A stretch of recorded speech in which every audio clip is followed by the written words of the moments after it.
ఎక్కడి నుంచి? ఇక్కడే. ఈ ఊరేనా? ఆ, సరేనండి. కూటమి ప్రభుత్వం అధికారంలోకి వచ్చి 11 నెలలు అవుతా ఉంది కదా! ఆ.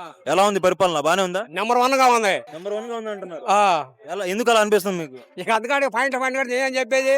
అంటే ఏమేం చేశారు? ఏమేం చూసి చెప్తున్నారు మీరు నంబర్ 1 అని? అన్ని బాగానే ఉన్నాయి. అన్ని అంటే ఏయి? అన్ని ఏందో కొన్ని చెప్పండి.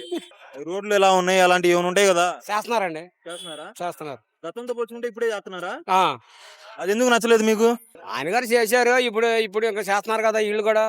అది సరే పెద్దయినా ఇప్పుడు పథకాలు వస్తున్నాయా మీకు? ఆ, పథకాలు ఏమేమి వస్తున్నాయి పథకాలు? అన్ని అన్ని బాగానే అవుతున్నాయి కదా. సరే గ్యాస్ బండ్లు వస్తున్నాయి మీకు? ఆ, పెన్షన్ వచ్చిద్దా మీకు? రాదయ్యా. పెన్షన్ రాదు. ఇంకా వయసు రాలేదా? రాలా రాలా రా. సరే చంద్రబాబు నాయుడు గారు అమరావతి రాజధాని కడతానని చెప్పి చాలా గట్టిగా నిర్ణయించుకొని కూర్చున్నారు కదా, కడతారంటారా? ఆ, 3 ఏళ్లలో అవుతుందా? అయిపోద్ది 3 ఏళ్లలో అయిపోద్ది గట్టిగా అయిపోద్ది. ఏందంత గట్టి విశ్వాసంతో చెప్తున్నారు మీరు? నమ్మకం అదేగా. కూటమి ప్రభుత్వం అధికారంలోకి వచ్చి 11 నెలలు అవుతుంది. మే 13వ తారీఖు ఎలక్షన్ జరిగి సంవత్సరం అవుతుంది. ఎలా ఉంది ఇప్పుడు పరిపాలన? బానే ఉందా? బాగానే ఉంది. బానే ఉందంటే ఏమేమి నచ్చినాయి మీకు? అన్ని అన్ని బాగానే ఉన్నాయి. ఏం చేసే పద్ధతులన్నీ అన్నేందో కొన్ని చెప్తారా? ఏమో ఇక అవన్నీ మనకు ఐడియా లేదు. ఇంకోటి ఇప్పుడు జగన్మోహన్ రెడ్డి గారు ఓడిపోయారు కదా, ఓడిపోయారంటే ఆయన చేసే పనులు నచ్చకే ఓడిపోయారు. మరి ఇప్పుడు మళ్ళీ ఆయన గెలిచే అవకాశం ఉందంటారా? ఏం మరి తెలియదు అయ్యా, మనకు ఆ రాజకీయం తెలియదు. ఏమైనా వ్యతిరేకత ఉందా ఇప్పుడు కూటమి ప్రభుత్వం పైన? ఏం లేదులే. అంటే పథకాల గురించి కానీ లేకపోతే పెన్షన్ల గురించి కానీ ఏం లేదు. అవేం లేదా? మొత్తం బానే అన్ని బాగానే ఉన్నాయి. అమరావతి సంగతి ఏంటంటారు మరి? రాజధాని బాగు చేస్తున్నాడుగా. అయిద్దంటారా? అవుద్దిలే. 3 ఏళ్లలో అన్నారు, అయిద్దా 3 ఏళ్లలో? 3 ఏళ్ళు అంటే అప్పుడే 3 ఏళ్ళు ఏమవుద్ది? ఏమవుదు. ఎన్ని ఏళ్ళు పట్టిద్ది అంటారు? 3 ఏళ్ళు ఎన్ని నెలలు అయిద్దంటారు? మాటలు కాదుగా, 10 ఏళ్ళు పట్టుద్ది రాజధాని పూర్తి అవుద్ది. 10 ఏళ్ళు అధికారం వీళ్ళకి ఇస్తారంటారు జనాలు.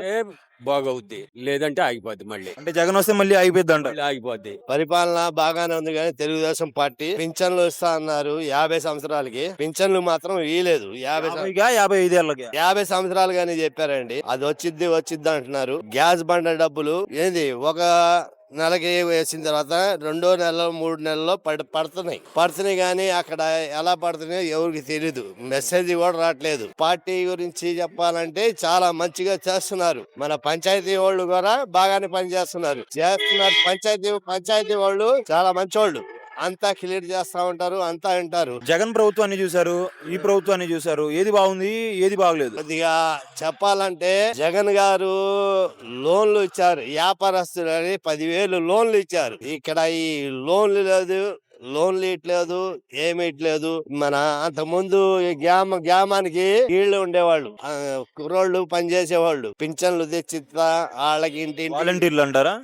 వాలంటీర్లు ఇంటింటికి వెళ్ళి ఇచ్చేవాళ్ళు. ముసలోళ్ళు రావాలంటే చాలా కష్టమే. ఇస్తున్నారు, ఇంటికి తీసుకొచ్చి ఇస్తున్నారు, చాలా చేస్తా ఉన్నారు. కానీ ఒకసారి వాళ్ళు ఉన్నప్పుడు లేనప్పుడు కూడా ఆగిపోతున్నాయి డబ్బులు, జనాభాకి ఆగిపోతున్నాయి. గ్రామానికి మన లోకేష్ బాబు గారు బాగానే చేస్తున్నారు కానీ దాని గురించి ఏం తప్పు లేదు. బస్సులు ఫ్రీ అన్నారు, అది చేయలేదు. ఈ చేసినా కూడా ఆటో వాళ్ళకి చాలా దెబ్బే. ఆయన ఆలోచించి భలే చేస్తున్నారు లోకేష్ బాబు గారు. అంటే పథకాలు ఉద్దేశించి ఒక్కటే కొద్దిగా వ్యతిరేకత ఉందంటారా? పథకాలేమో బాగా ఇట్లేదు. జనాభా చాలా కష్టపడిపోతున్నారు. అలాగేనని ఏమి మొత్తం సర్దుకోవాలి కదా. లోకేష్ బాబు కూడా సర్దుకోవాలా, చేస్తారు. కేవలం పింఛను గురించి 50 సంవత్సరాలకి హార్ట్ అటాక్ వాళ్ళు ఉన్నారు, టెంట్లు వేసి వచ్చిన్నారు, వాళ్ళు కూడా ఆలోచించాలా. 40 సంవత్సరాలు టెంట్ వేస్తారు, 50 సంవత్సరాలు టెంట్ వేస్తారు, అన్ని చేస్తారు. అలా అని మీరు పట్టించుకోకుండా ఉండమాకండి. ఇంటింటికి పంచుకొని గవర్నమెంట్ హాస్పిటల్లో తెలుసుకోండి. గెలిచినప్పటి నుంచి ఇప్పటిదాకా టీడీపీ వాళ్ళు కావచ్చు, లేకపోతే పరిపాలన చేసే వాళ్ళు ఎవరైతే ఉంటారో వాళ్ళందరూ కూడా మీ ఇళ్ళ దాకా రావడం జరిగిందా మీ సమస్యలు తెలుసుకోవడానికి? చనిపోయిన వాళ్ళకి 10,000 నిర్ణయం ఇస్తారు. పింఛన్లు కూడా పెడదానికి అవకాశం ఇస్తున్నారని చెప్పన్నారుగా. రేషన్ కార్డులు ఎలాగో ఇచ్చేసారు, ఇప్పుడు ఇది కూడా ఇద్దామని చెప్పి అనుకుంటున్నారు. ఎప్పుడు ఇస్తారో ఏమిటో తెలియదు కానీ పింఛన్ల గురించి ఆ ఈఓ గారు కూడా కొద్దిగా పట్టించుకోవాలా, చందు గారు కూడా పట్టించుకోవాలా. 50 సంవత్సరాలకి మనిషి బాగుండగానే సరిపోదు, వాళ్ళకి రోగాలు ఉంటాయి, అన్ని ఉంటాయి. అలా అని మీరు గ్రామానికి కొద్దిగా అడిగి తెలుసుకోమని చెప్పి నేను ఈ లోకేష్ బాబు గారికి నమస్కరించి సెలవు తీసుకుంటున్నాను. జై హింద్, తెలుగుదేశం పార్టీ.